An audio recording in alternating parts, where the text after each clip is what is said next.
This is John Walton, and you're listening to the Power Play Point podcast with the Blue Liner on points and Anna Knox. Here's Wilson, and on the right side, he scores!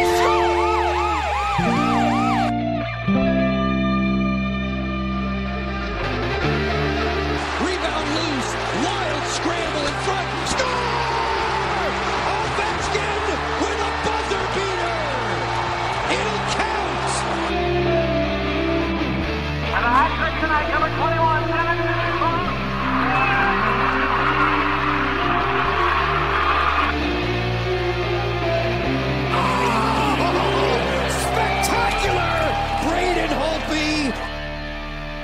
Hello and welcome once again to the Power Play Point podcast. This is your host, the Blue Liner on Point, talking to you live to tape from gloomy skies here in Glen Burnie, Maryland.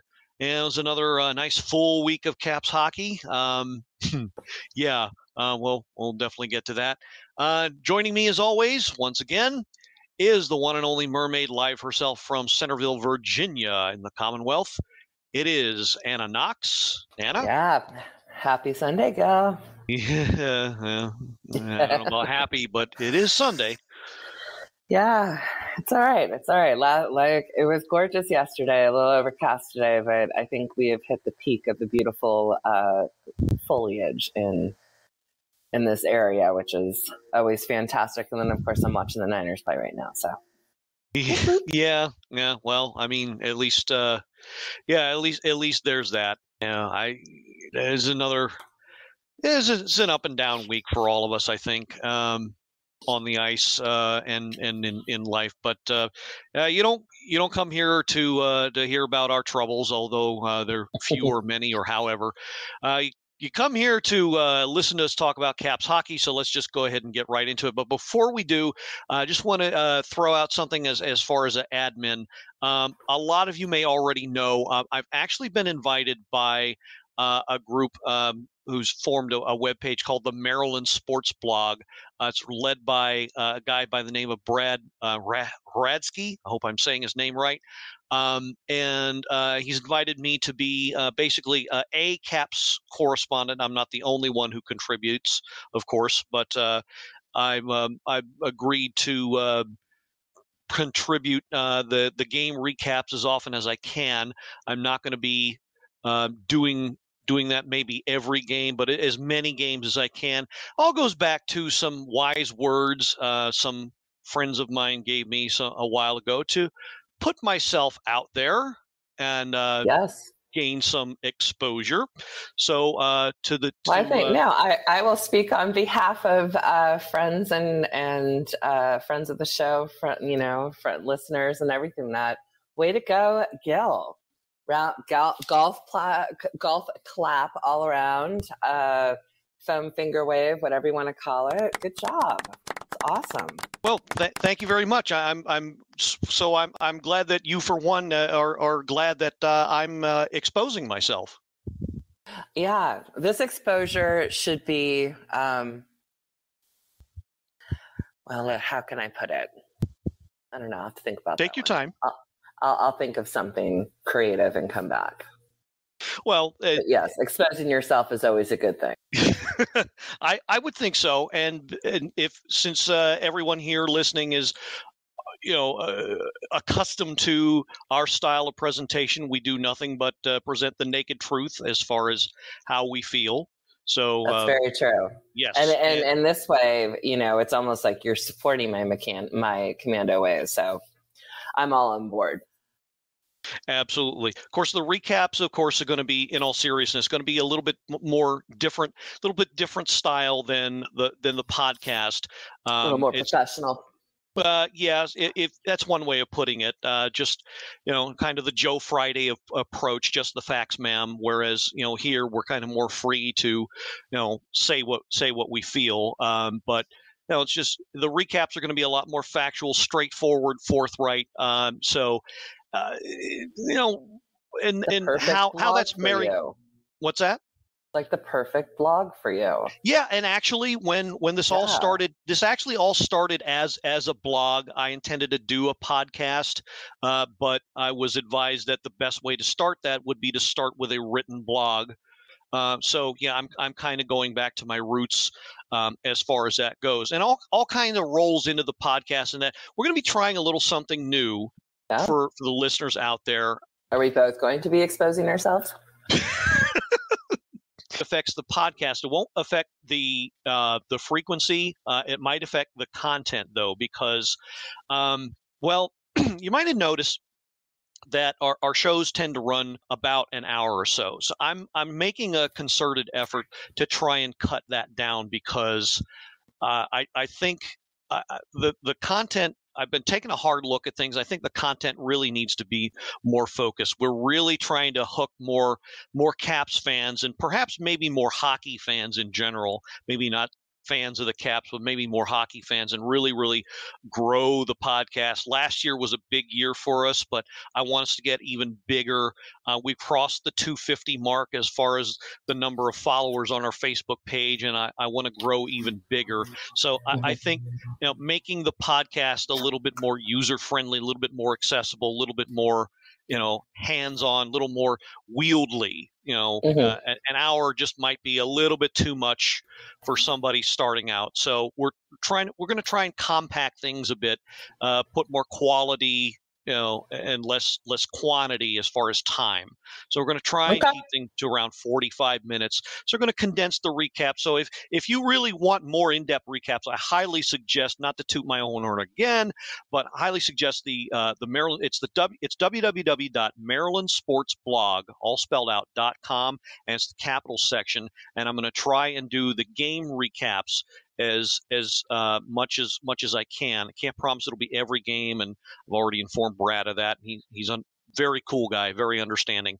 And so if you want the detail that we usually give as far as the rundown of the stats, I mean, we'll focus on a key game is what we're going to do, but we're not going to do it for every game, because like this past week, we've got 4 games to cover.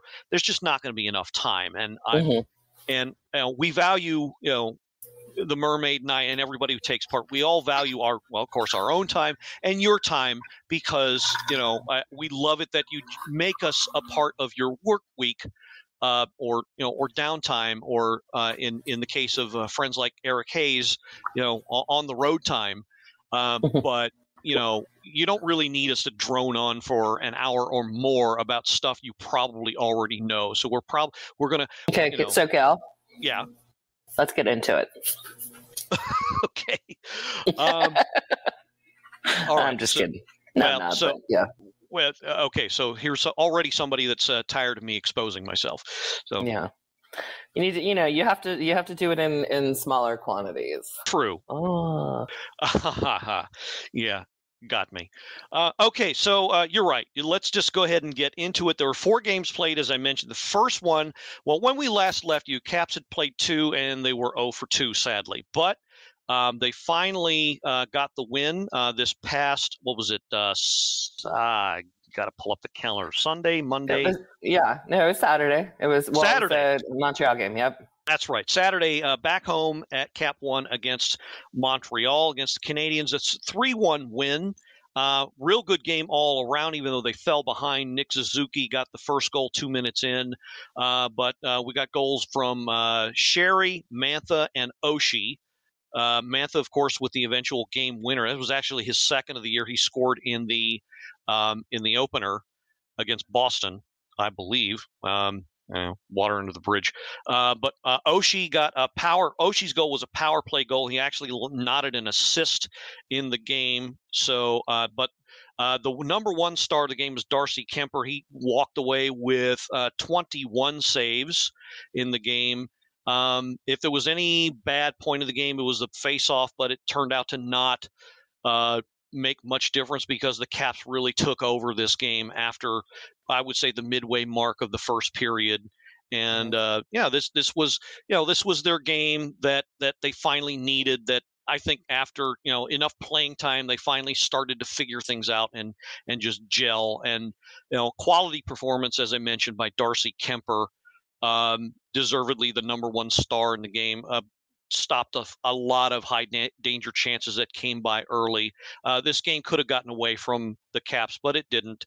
Shot output was terrific. They kind of tailed off at the end, which is a bit dangerous, but fortunately they were able to keep things together.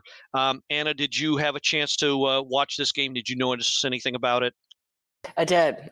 Well, I was going to say the same thing, still like with the face-off percentage. But I will say the positives, yes. Kemper, Sherry, Oshimantha, like all of that, I was like, yay, loving it. But I was not happy with that third and only 3 shots on goal.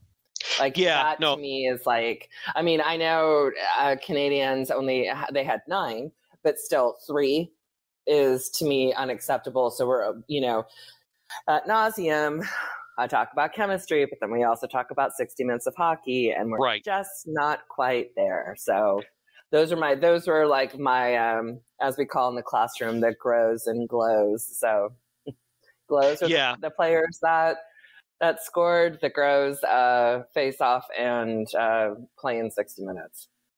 True enough. And and that's pretty much best way to say it right now. Yeah, is the 3 shots, as you said. It's taking your foot off the gas, and they really should not be doing that. They need to get out of that habit. Now, fortunately, it did not cost them this game, but down the road it just might. But the bottom line, they got the W. They're in the win column, so that was pretty good. So next game, moving on. Okay, we're actually going to we're going to bundle this game and the most recent game. So the Vancouver, they stayed at home this past Monday against Vancouver. And wow, you and I were on the Sports on the Hill podcast with Robbie Gross, and we said Vancouver was kind of a tricky team to figure out. So it was a tale of 2 games, this one, and the Kings game for that matter. But Caps fell behind pretty early in this game, and it wasn't. I mean, it wasn't looking good. I mean, Ovechkin got the opening goal within a minute, the bizarro McNugget minute goal with a power play, his first of the year. But then Elias Pettersson tied it at the end of the first, and then it started getting away from the Caps, even though Eller put them ahead 2-1. 8 seconds in, then it started getting away from the Caps, and it's 3 straight goals by Vancouver, and going in that third, you're kind of wondering what was going on. The Caps are able to mount a comeback, thank goodness. Not going to give you the details of the game, but the offense finally, as we know them to do, exploded in that game, and like I said, when we get to the LA game that was just played last night. Almost a carbon copy of that game. So it's those two are, in my mind, the same game. Kind of a funny start to both of them, and then the Caps caught fire at the end, and everything just worked out. And the best players showed up. Carlson and Ovechkin. In the Vancouver game, I think Sherry had a goal. Dylan Strome had his first as well. Hopping over to the Kings game, Eller again. Mojo got a nice goal, also his second. Orlov got 3 assists in the Kings game. I mentioned that in my blog article. This was all it all happened just the 2 games. Again, identical third periods, really. The Caps caught fire. They finally woke up. They excuse me. And they stopped choking. Good example there, Anna. So I try. So to save time, I couldn't help but notice those 2 were the same game. So that leaves the one in between them. That's the Ottawa game. Probably the worst game that was played in my mind, because the Caps really had this game. It was the reverse of those 2 games, where they started great, their power play looked great, and then I don't know. The second period came along, and then everything just died. They gave up power play chances of their own, and everything just died. And I don't know. I don't know what happened. No, it's not. It was I will say it was an incredibly frustrating game. It made me cranky to watch the whole thing start to end, because we wanted to start off like, oh hell yeah, she Mantha, like, here's these. Then Anthony Mantha is just kicking ass this season, and I love it. And I love it for Robbie, because I know was a huge supporter, and then did that really awesome shirt, and then all of a sudden it was like, oh, then he got an injury. But yeah, this was good, and then all that second period, and just was like, holy shit, what just happened to the team? And then that just unfortunately bled into the third period, and that was it. So yeah, I don't know. It was a crap game. I'm glad they bounced back, but with the Kings, but even that was kind of crazy last night. So yeah. No, we're going to go ahead and make this our focus game of the week, because I think it's very telltale and telling of some habits that the Caps have gotten themselves into and need to break. We've mentioned this, you and I, many times: the need to play a 60-minute game, the need to focus, the need to get out of things that they do routinely that get them in trouble repeatedly.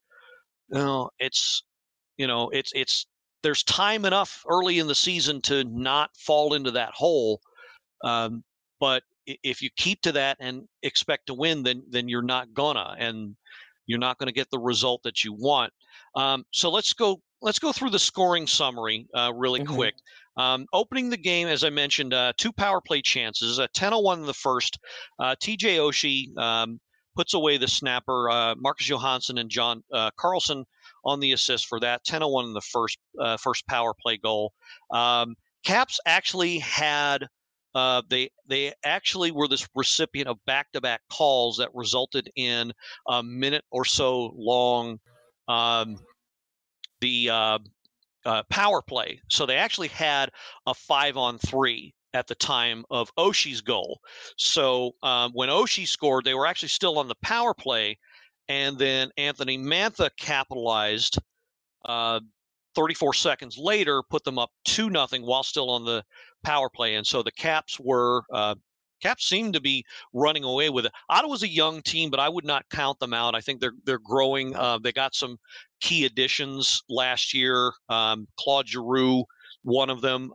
Brady Tkachuk is now the captain of that team, and I think you're gonna be surprised by this team. I wasn't surprised by what eventually happened, because this team is building an identity where there's no quit, and they showed it in the second, because they had power plays of their own that they were granted. 5:48 in the second, Drake Batherson put away the first of those two. Tkachuk and Alex DeBrincat, the assist, another one of those key additions, DeBrincat with the assists on that one. Batherson would capitalize on the second power play chance that they got, 7:39 in the second, tying the game. Tkachuk and Thomas Chabot, who's developing into superstar status in his own right. I hate as Tkachuk. far as that, I know. Sorry. I know. I don't. Well, I don't think he's as bad as the other Tkachuk. They're okay. Yeah, I can see that. I just don't like either one. But they do have that innate feistiness that they learn from their father, Keith Tkachuk. Right. And so they're both pains in the arse to play against.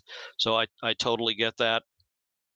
And then from there, I think the Caps just kind of faded. Now, Al Koken made a great point before the Kings game, in that if you look at the wins and losses so far, the Caps, when they win, they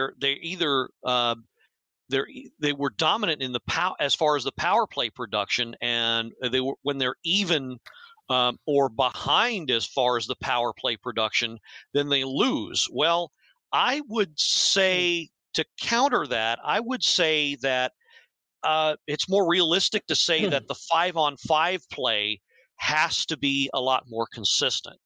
Not to refute completely Smoke and Al's point, but I think the 5-on-5 play has to be a lot better, because that's really what doomed the Caps in this game. Third period, 5:53 in, the winning goal scored by Shane Pinto. He was left all alone in the high slot to slam home a wrister. Perfect triangulation play by the Senators, and the Caps just couldn't, present the proper defensive coverage to prevent that shot. And it was the game-winning goal. And then, the Caps had some. I think they had some power play chances. No, they did not. They did not in that whole third period. There were no penalties called. Hey, I just want to say something real quick about that game. The refs need to start to find a little bit more consistency themselves, because if you look at the penalty summary in that game, 10 calls in the second period, none in the third. Yeah, it's a little extreme. Yeah, there's a term for that. It's called swallowing your whistle, and that's, I don't know why is a penalty in one period and not in the second. And I'm sure there were calls on both sides that could have been made and not. So when the third period rolled around, they had to be therefore better 5-on-5, and they just weren't, and that was the difference. They had trouble gaining the zone. They had trouble sustaining possession. You can see it in I mentioned this in the recap article, the fading shot total. That usually tells the tale. Yeah. Only 5 shots in the second, 7 in the third. A completely pitiful output. By contrast, Senators got 15 in the second and 22 in the third. And see, yeah. And again, that I had that. I actually had a question for you also, but yeah, those are just pathetic stats in my opinion. All right. So what was your question? Oh, sorry. So my question was, and because I didn't want to get too much off the track, but you know how you're fine. Say what I want to say. Sure. How are you feeling about McMichael versus Brown? Well, okay, so that was another reason why I wanted this to be the focus game, because in the Vancouver game, okay, so you had 2 guys who ended up having to be absent, one after the game and one during the game. To preface this, so we had Connor Brown unfortunately getting injured, awkward board play, and turns out he's going to need surgery, so he's now on LTIR, I believe. So I don't know how long that's going to be. And of course, Kuznetsov, yeah, he I don't know, he decided his costume for Halloween was that of an Arabian swordsman. Yeah, because it's pretty for who he is as a player, and it's like, come on. Yeah, I will agree with this one of quite a few points that C4 Cheryl Ann Forster put out during the week. He's darn lucky that that 1-game suspension was not a 100-game suspension or something in the middle. Yep. Because that was quite the slash.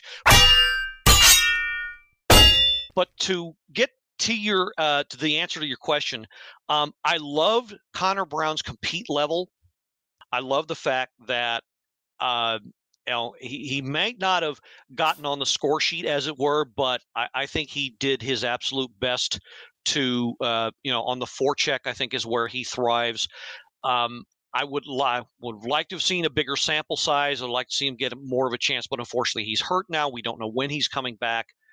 I also like the fact, it does. And but McMichael is now getting a chance. Now it's kind of different because I think Connor Brown's actually a winger, and McMichael is most comfortable in the center slot. And I don't think they're going to put him in unless they have a center slot open for him. So with Kuznetsov being out for this game because of the suspension, he got a chance, and he actually got himself in a scrap. I think he got a fighting major late in the second period. So that shows me, at least, that he's willing to do anything to stay on the team. And as we mentioned, that unfortunately, when you miss a guy like a Tom Wilson, you're going to miss the physicality that he brings, and that's got to be made up somewhere. And if you've got to have a guy like Connor McMichael, who's maybe that's not part of a big part of his game, maybe step up and do that kind of thing. If he's willing to do that, I say give him a chance. But again, he did. He did, and again, he's not going to get a chance unless there's a center spot available. And as long as we got Eller and Kuznetsov and Strome and Dowd healthy, right, he's just not going to get that chance. I was thinking when he dropped the gloves. Sorry. Oh no, right? No, he's and I have to say, like, I think we might have found him a little. I'm not going to say reserved, because I don't know enough about Connor McMichael. I think we, at the end of last season, we had hoped to see more, just kind of on that meh, like I can't go either way. And then all of a sudden it was like, hey, you're up and let's see it. And it's like, not only did he get a chance to play, he got a chance to drop the mitts and let's see it. So I don't know. I need Tommy back. Yeah, and at the same time, at the same time, I don't want a Connor McMichael to have to go out there and drop the gloves all the time. Oh, no. Sorry, I didn't mean it like that. I'm just saying, I think because I felt Connor McMichael to be more of a reserved player last year for whatever reason. He just didn't really stand out in my mind, which, who cares what I think. But I was kind of hoping to see, like, okay, maybe we're going to see more from him. So I did not expect him to do this. Like, I'm not saying I need him. He's not going to fill in for Tommy, and I don't need Tommy to come back in and go, all crazy. But I'm just saying it was nice to see. Maybe he's got a little fire in him, and maybe we'll see a little something more that on paper we know he can do. I just want to see more of it on on the ice, if that makes sense. No, I totally agree. And unfortunately, I just looked up his stats for the game. He only got 8 minutes and 33 seconds of ice time. So yeah, I don't know. I want to see him trusted a little bit more. Yeah. Because I think he's not quite at that point in his career where he's going to light up the score sheet, but I do think he's got something to offer. Mm-hmm. So I think slowly but surely, hopefully he'll start to earn that ice time. Mm-hmm. And you got to give him at least 12 to 14 minutes a game, I would think, to be able to know what you've got. Right. And okay. but unfortunately he's got a log jam of centers in front of him, and it's just not. I don't know. He's kind of caught right now, and of course they got Kuzi back, and I don't know. It's kind of hard to answer that question until he gets that chance, and I really hope it doesn't come down to another injury where he gets that chance. That's why there was talk earlier in the year, maybe sending him down to Hershey, get him more playing time that way. But mm-hmm. I don't know. I do think we're on that slow countdown where it's going to be play him or trade him. Yeah. I hate to put it in those words, but I think that's what we're getting to with McMichael at this point. Yeah. Now, fortunately or unfortunately, how you want to look at it, that also drew in Joe Snively, who also stuck for not only this game but the next game. And Joe, in effect, is Connor Brown's replacement, although it's different lines. But in effect, it's not quite a 1-for-1 swap. But Joe Snively, in effect, is Connor Brown's quote unquote permanent replacement. I like to see that. I think he got a lot of good chances. He got a lot of good looks in the Kings game, and I think once he starts to get those games under him, he's you're going to see him something of a regular contributor. So I kind of like that, but I guess to put a nice neat bow on the answer to your question, I was finally at the point where I wanted to see more of Connor Brown, and what he could do, but unfortunately we're just not. We're not going to know probably for at least another few months, maybe not into the new year before we see him again. Right. And I'm sorry that for as down as I was on him, that just sucks, because he was starting to show me a lot, and it just sucks that he can't right now. Absolutely. But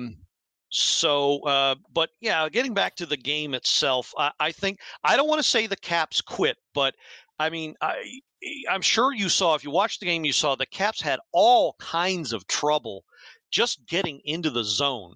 Just keeping possession, maintaining a zone. And of course, when you don't get in the offensive zone, it hurts your shot total, of course, not to mention all the other nice, analytics and possession metrics.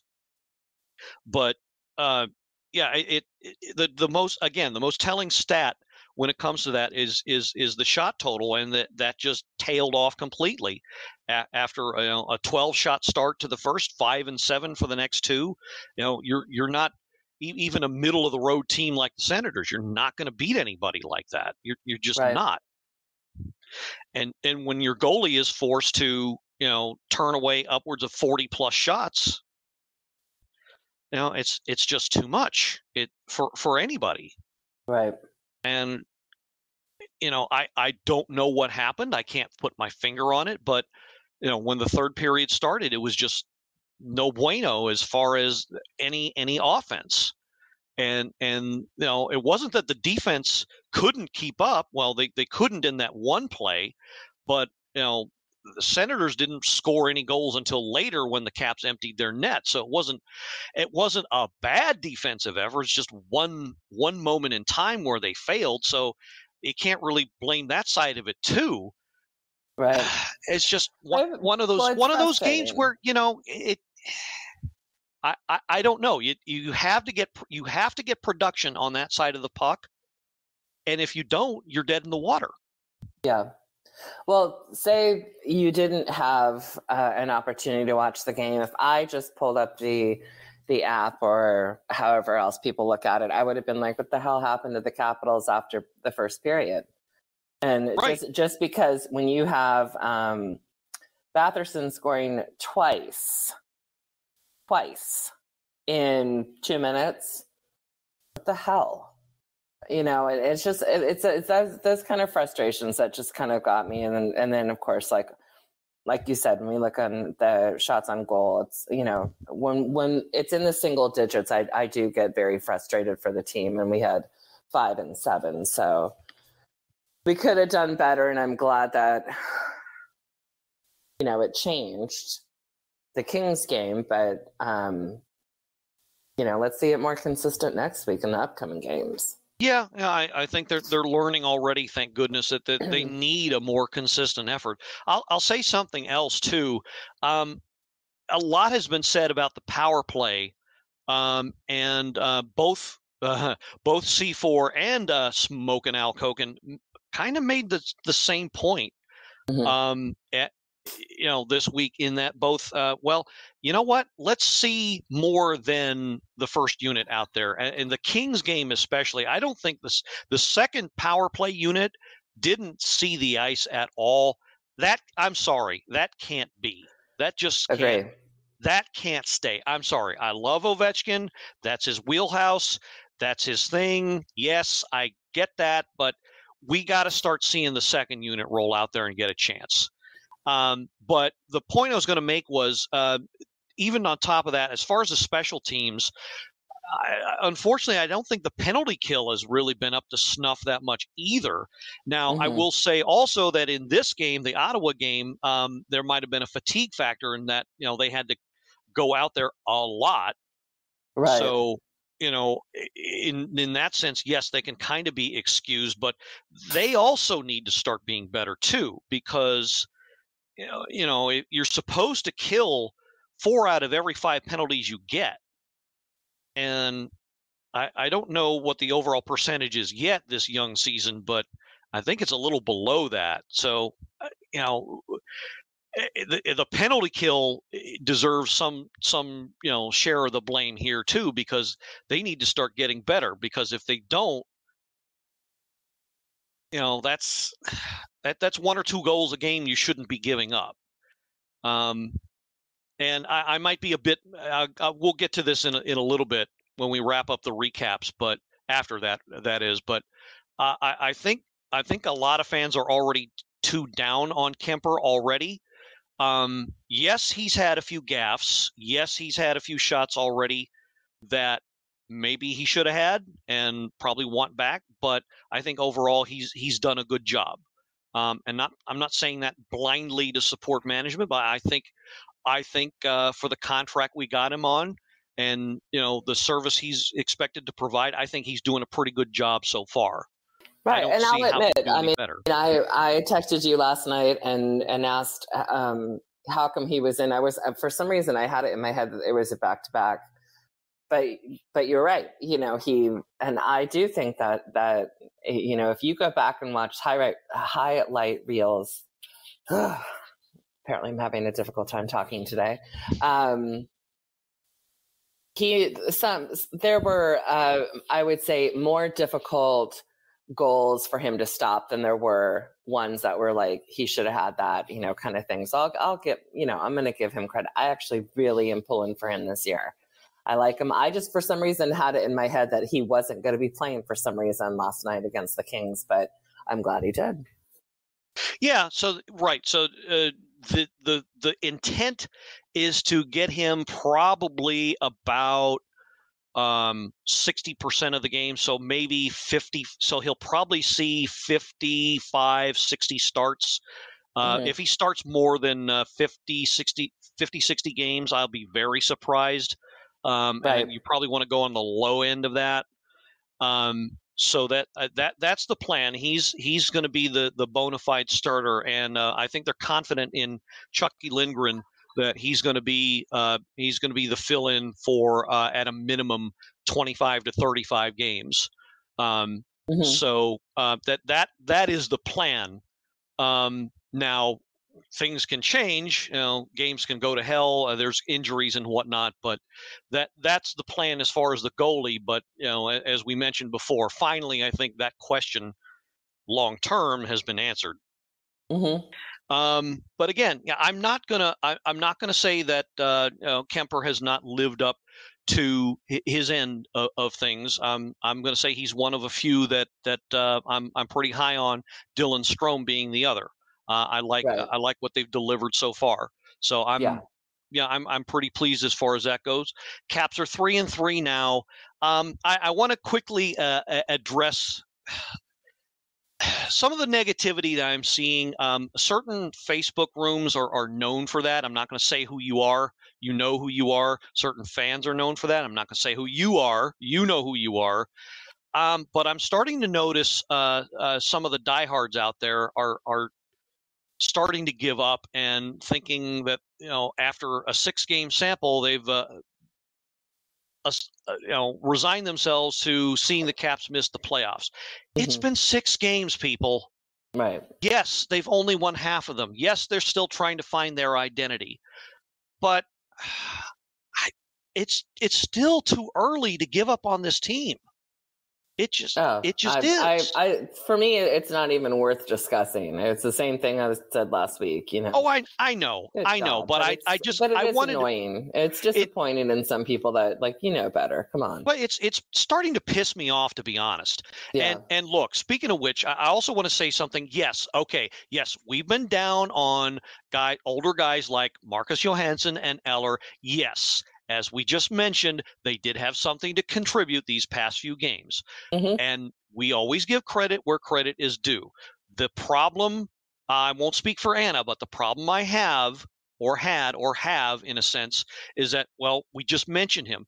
Unfortunately, a guy like Connor McMichael is who deserves an opportunity to prove himself, is getting shafted because until now, Johansson and Eller really haven't done a whole lot to earn and show that they deserve a regular roster spot. Now, if they can keep up this play, sure, let them start every game. 100%. And we all know, like, I know Robbie doesn't quite understand how, but I will give credit when credit is due. Same thing with Orlov. And I've never been a huge Orlov fan, not taking that back, not a huge Mojo fan, but I will give credit when credit's due. Both of them have impressed me. You know, so that's that. But that's great. But again, devil's advocate, we're 6 games in. You know, a lot can happen. Right. So. And, you know, again, a lot of people's, you know, sometimes your game falls off. And I just want to see the younger guys get a chance. I think Joe Snively's deserving. Now, we'll never know what Brett Leeson and Axel Janssen Fjallby will contribute, because they're both on other teams now. Sucks. And I'm sorry, you know, we advocated for the younger guys because it's high time for the rebuild. Yeah. You know, it's I guess I'm not going to backpedal. I think Johansson and Eller in the long run aren't good for this team because, you know, eventually their games are going to still decline. And, you know, this team desperately needs to get younger. We're on the wrong side of 30 as far as the average age. Yeah. You know, that's a reality we're going to have to start dealing with. And that's really the only objection I have against those two guys, is that, you know, their production wasn't what it once was, and we need to start getting a grasp on the younger guys and what they can contribute. And we'll never know if they don't get any playing time. And I don't think some of you out there understand that that's our big. Go ahead. No. I'm a big Joe fan, and I want to see that kid get more time, and I think he's going to do phenomenal. And so, yeah. So no. I agree with you. You know, and do we need to record that separately? And you're going to throw it in my face a couple of times? Wait. What did you say? Us two agree on something? What? Yeah. All right, let's end the episode now before something changes. Yeah, before the world blows up or hell freezes over or something. Before you tell your joke. You know me too well. Yes, I do. And look, I don't want to start. I don't want this to turn nasty. But some of you out there are that are saying, "Well, look at all you people complaining about Eller and Johansson. What do you think of them now?" Some of you out there are the same people that complained about giving up on Vrana too early, giving up on Andrei Burakovsky too early, and look what we got for those guys. Right. Well, you can't have it both ways. I'll just put it that way and leave it at that. All right. Speaking of Vrana, can I just have a number 13 pause of just sending well wishes to whatever he's going through. Absolutely. And of course, what Anna's talking about is the announcement earlier in the week that Jacob Vrana was admitted himself into the NHL's wellness program. I don't know what the official name of it is, but he voluntarily checked himself into that, similar to Carey Price's status, for another example. So he's obviously battling some bad stuff right now. I don't have any confirmation on this, but you know, and you can't see me doing this. The air quotes word on the street is that Vrana had a really, really tough time dealing with his most recent injury that put him out for all of last year.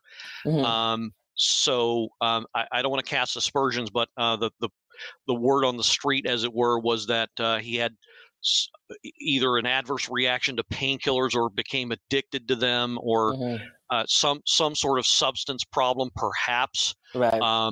We don't pretend to know exactly what he's going through.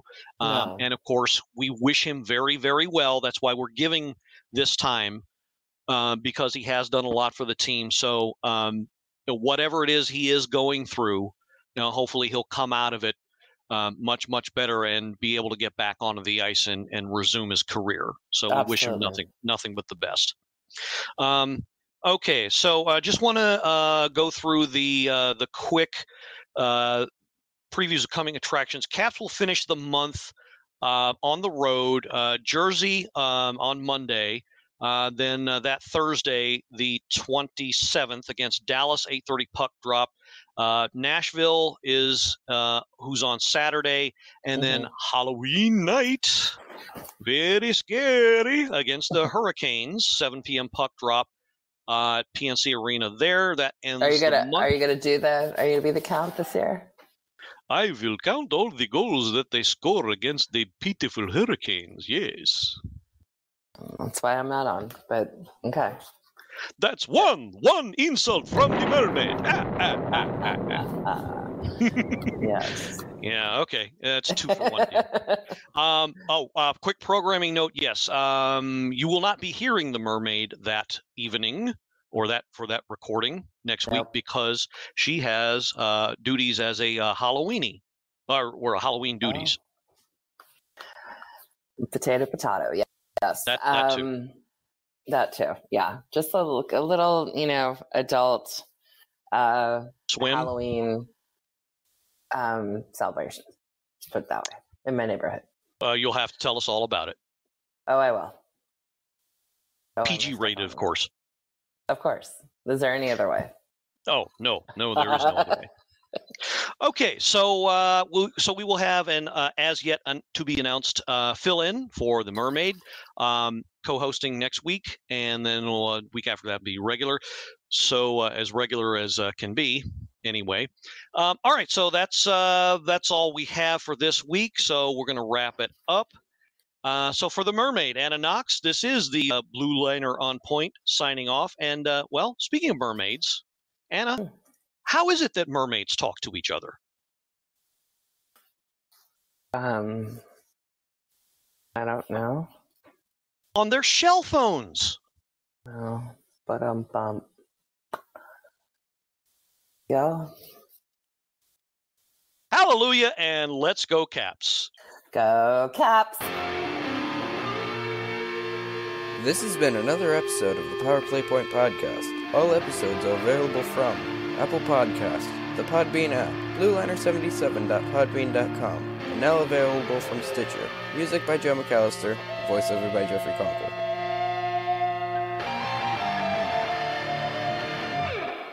Good morning, good afternoon, and good night, Power Play Point podcast. Thanks for listening. I don't know what it's going to take. I feel like I think that there probably are people out. I know there are people out there that are laughing at Casey Malone is one that loves these jokes and stuff. I don't know what it's going to take for me to just chuckle on my shell phone.